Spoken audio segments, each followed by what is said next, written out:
Hello YouTube, this is Mini back. Sorry guys, I've been MIA off of the not making videos for a while, and just got some things going on with the family, work, kids back to school, doing things with the children and the wife, and preparing for some time off of work to take care of some family stuff. So what I got to you today is, this is the Bronco I started for the Chevy Cheeseburger gasser build. The weathering, this is the first time I weathered it.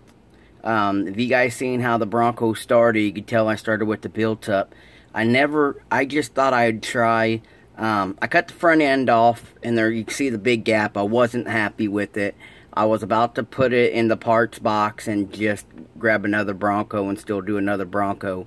But then a fella by the name of John, he is in a John Stancliffe. He's some new blood to YouTube. His channel is Gap Hill Speed Shop. Check him out. He was videotaping Blair Fletcher's weathering steps. And if you guys don't know Blair, he don't do much on YouTube. Well, he don't do anything on YouTube other than what John videotaped. But on Facebook, man, the guy is brilliant when it comes to weathering. And he had made a little 6-part video of his weathering tricks and whatnot. I know a lot of you guys that are doing your weathering are using salt and that kind of stuff. This right here, no salt was involved in this. All that was done in this is he mentioned 3 colors. He mentioned the brand ain't important, it's just the colors. He mentioned burnt autumn, a teddy bear tan, and this terracotta. He mentions these are the 3 colors. These are the 3 colors that I used on here. He starts with the burnt amber. He adds in some terracotta here and there, and then he covers the whole thing with the teddy bear. And when you come back out to it, it gives you this rusty, dirty looking thing. I added a few more colors just to play with it. Blair will state that a lot of people have responded back, well, I use this, I use that. And like any modeler, Blair states that this is the colors he uses to get the finishes that he wants. So by all means, don't go bashing, you know, like, well, that's not the right colors, it's that or the other. I was afraid to do the weathering. I didn't know if I could get it to lay down right. I'm so used to focusing on bright and shiny. So without just seeing you guys do the salt effects and the weathering and whatnot, you know, I sat here and I studied Blair's videos just because I'm a fan of the stuff that Blair builds. I took the time to actually sit back, watched it, rewatched it, and watched it a 3rd time. And then finally I went and tracked down the products, bought the colors that Blair had mentioned, and I tried to follow the steps that Blair had done.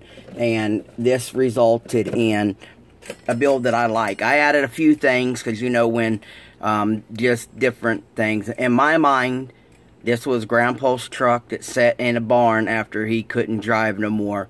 And one of the great-grandkids picked it up, and they can't find the title for it. So they're going to turn it into a drag truck because they're a fan of the farm truck and Asian from Street Outlaw. So this was their build. I did hinge the front end.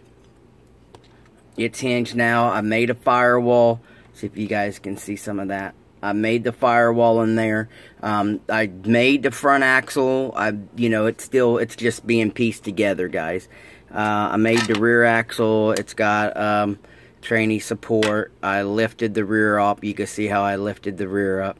I made the front axle just by taking the radius arms, cut out the 4-wheel drive stuff that was in, you know, that was in here.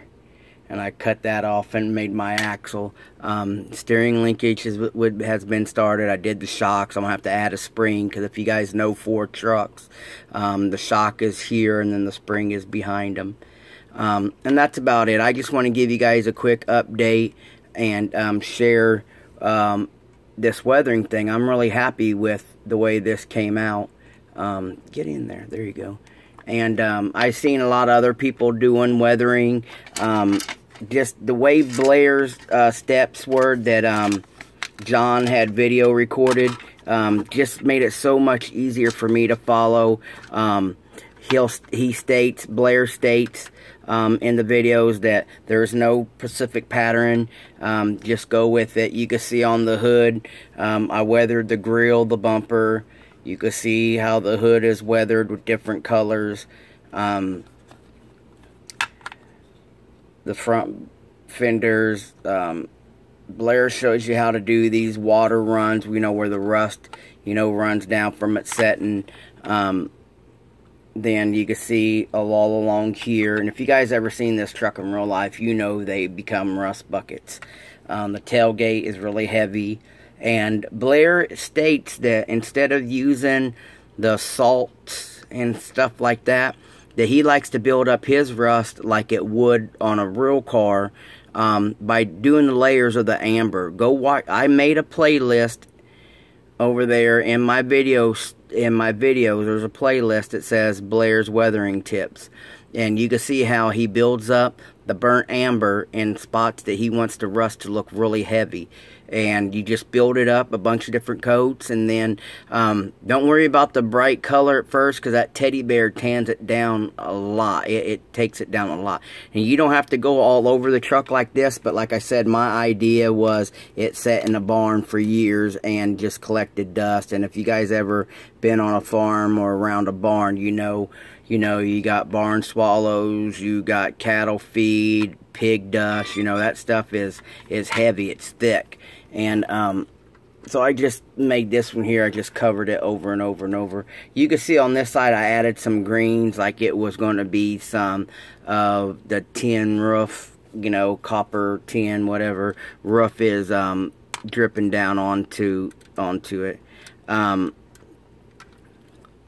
Goes in like that, and then that wheel comes back on. This right here is just a real quick bench update, guys. Thanks to all my subscribers, followers. I'm sorry I haven't been putting out content. It's just, I got to focus on some things.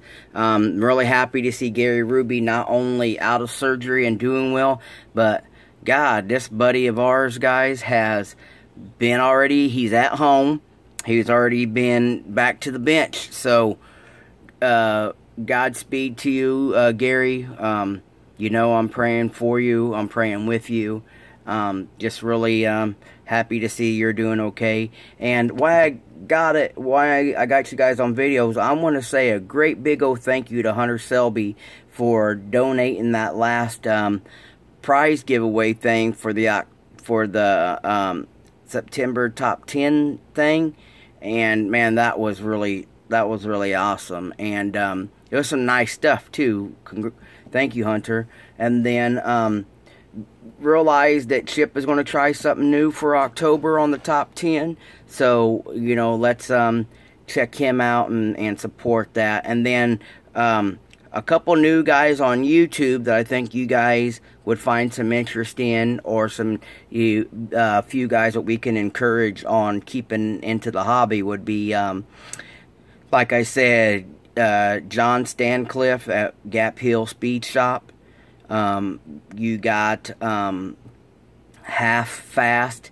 That guy's got some, I love his bench. You guys, if you ain't subscribed to Half Fast yet, you need to check him out. He has got the Hobby Zone modular system on his desk, and it is just, wow, what a setup. And the guy has more Alclad colors than I think Alclad know they have.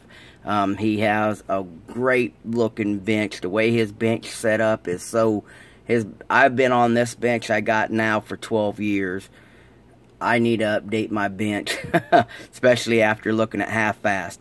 And then Paul, I want to butcher his last name, Cesars. you guys got to check out Paul. He's building some beautiful stuff. And then Skyler, he is going to, oh man, I can't say his last name either. Joe Jala. Go check him out. And, you got, I lost my little note. There was one other young man that is on YouTube now, and he's been doing a really good job. See where my little notes are. Sorry to waste your guys' time. I just can't find my notes. It's NVJ or NJV, something like that, and I can't remember the rest of his name. But go check out some of these young bloods. Get them to be a bigger, better part of the hobby, to the YouTube hobby and to the model car building stuff. And guys, I didn't know it was going to be this long. This is Minnie. Appreciate all you guys. Get well fast, Gary, and to all you other guys. This is Minnie, and I'm out.